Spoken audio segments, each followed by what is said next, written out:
Hello student, welcome to TSN। Good morning student. Economics की class है student, 11th class. कल मैंने cost chapter start किया था, उसके अंदर हमने स्टार्टिंग किया था कि हमने मार्जिनल कॉस्ट और एवरेज कॉस्ट का रिलेशन।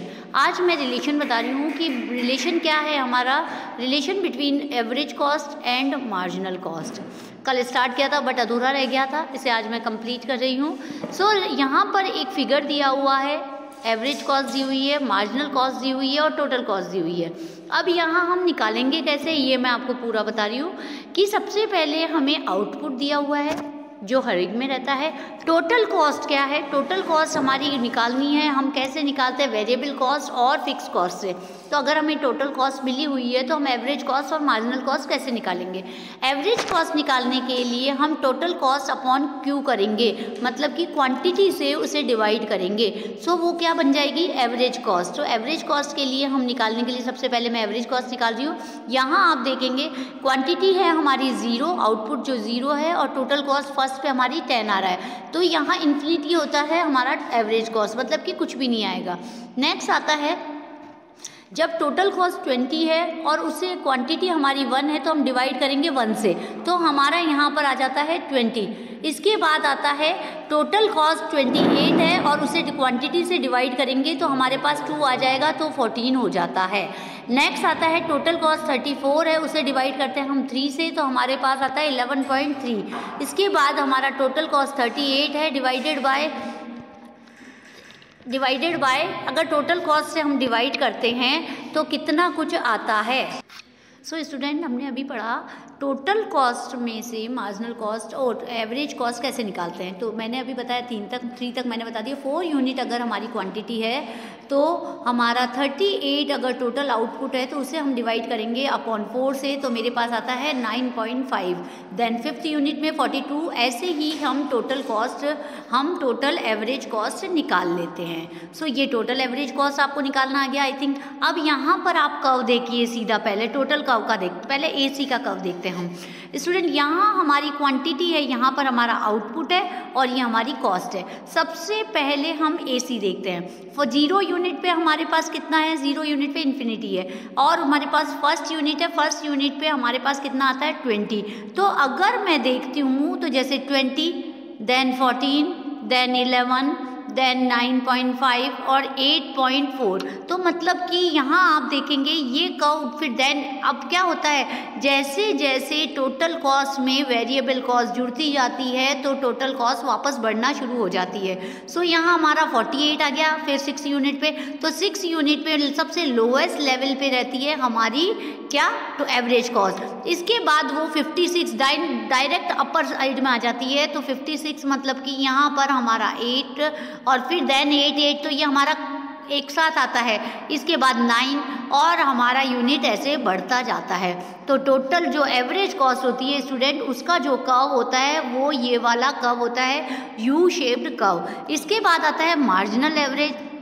मार्जिनल कॉस्ट कैसे निकालते हैं, जब किसी एक यूनिट के एक्स्ट्रा काम में लेने से टोटल कॉस्ट में इंक्रीज होता है तो वो एवरेज मार्जिनल कॉस्ट होता है। जैसे 20 में से 10 माइनस करा तो पहली यूनिट है हमारे, 10 में से कुछ भी माइनस नहीं होगा तो 0 आता है। 20 में से 10 माइनस किया 10, 28 में से माइनस किया 28, और ऐसे ही सारी मार्जिनल कॉस्ट निकाल सकते हैं। 34 में से 28 माइनस किया तो मेरे पास आया 6। ऐसे ही हमने मार्जिनल कॉस्ट निकाल ली।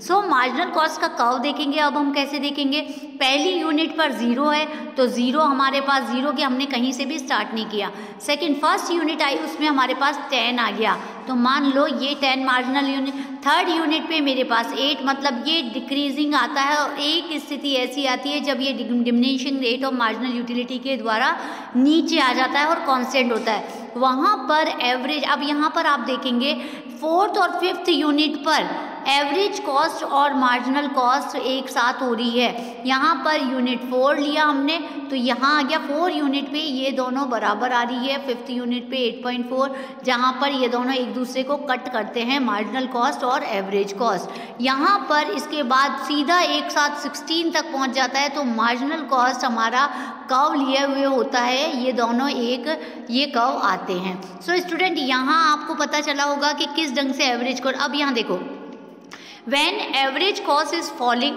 MC is greater than average cost। यहाँ पर देखो, आप ढंग से इसको डायग्राम को देखते जाना, मैं आपको अच्छी तरह से एक्सप्लेन कर रही हूँ।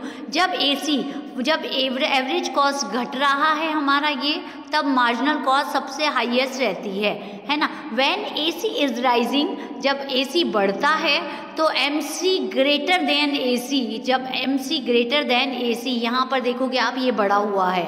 When AC is constant, जब AC हमारी कांस्टेंट हो जाती है इस पॉइंट पे, तो हमारे पास MC और AC बराबर हो जाता है, मतलब कि marginal cost is equal to average cost.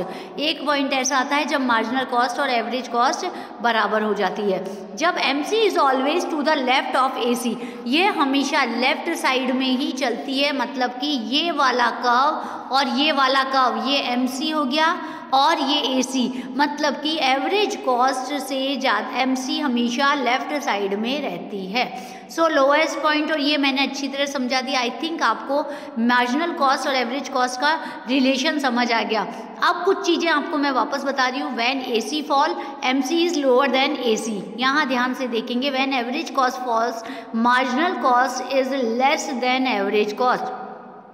Marginal cost less होती है, कम होती है। इन टेबल में देखेंगे आप, जब AC is falling till is become 8, आप यहाँ पर 8 तक देखेंगे कि ये 8 है। जब एवरेज कॉस्ट हमारी, एक मिनट यहाँ देखिए, जब एवरेज कॉस्ट हमारी 8 है तब ये भी फॉल हो रहा है 4, है ना।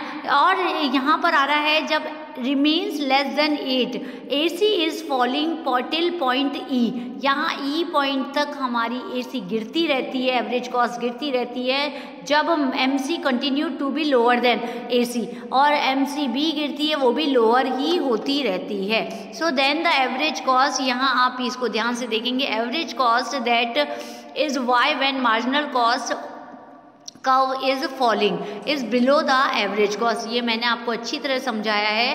When AC rise, second point आता है, जब एवरेज कॉस्ट बढ़ती है तो मार्जिनल कॉस्ट ग्रेटर होती है एवरेज कॉस्ट से, ये भी बता दिया मैंने। इसके बाद marginal cost cut average cost it's lower point, जब मार्जिनल कॉस्ट कहाँ पर जब लोएस्ट होती है, जब AC को वो जब काटती है जब दोनों बराबर होती हैं। सो यहाँ स्टूडेंट एवरेज कॉस्ट और मार्जिनल कॉस्ट का रिलेशनशिप बता दिया गया। अब आपको बता देती हूँ मैं वेरिएबल कॉस्ट का relationship between average variable cost and marginal cost.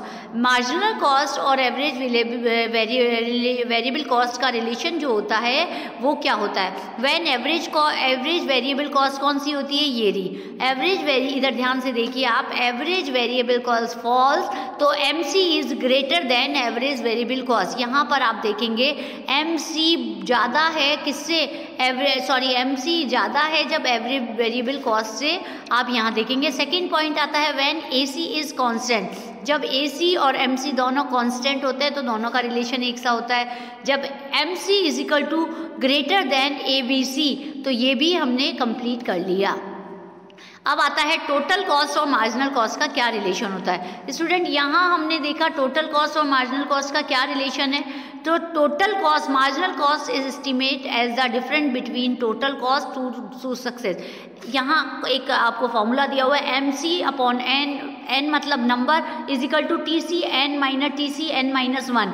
जो हम मार्जिनल कॉस्ट कैसे निकालते हैं ये आपको पता है, जब एडिशनल यूनिट होती है या नंबर ऑफ यूनिट को माइनस कर देते हैं। When MC is diminishing, total cost is increasing at the diminishing rate, वो घटती हुई दर से बढ़ती है। इस डायग्राम को आप अच्छी तरह से देखेंगे।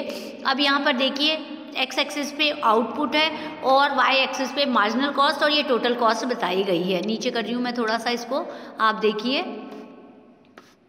ये टोटल कॉस्ट कब है और ये मार्जिनल कॉस्ट। आपने देखा कि लेवल आता है हमारा Q पॉइंट Q है हमारा, यहाँ पर TC is increase at the diminishing rate. Total cost बढ़ रही है परंतु किससे द्वारा, मार्जिनल कॉस्ट घट रही है। तो टोटल कॉस्ट कब बढ़ती है, डिमिनिशिंग रेट से बढ़ती जाती है। तो Q पॉइंट पर लोएस्ट पॉइंट है आपका मार्जिनल कॉस्ट का और एवरेज कॉस्ट का। नेक्स्ट आता है आपका बियॉन्ड पॉइंट Q, ये स्टार वाला Q देखो, क्यों ये यहाँ बियॉन्ड है, TC is increasing at the increasing rate because of MC is increasing.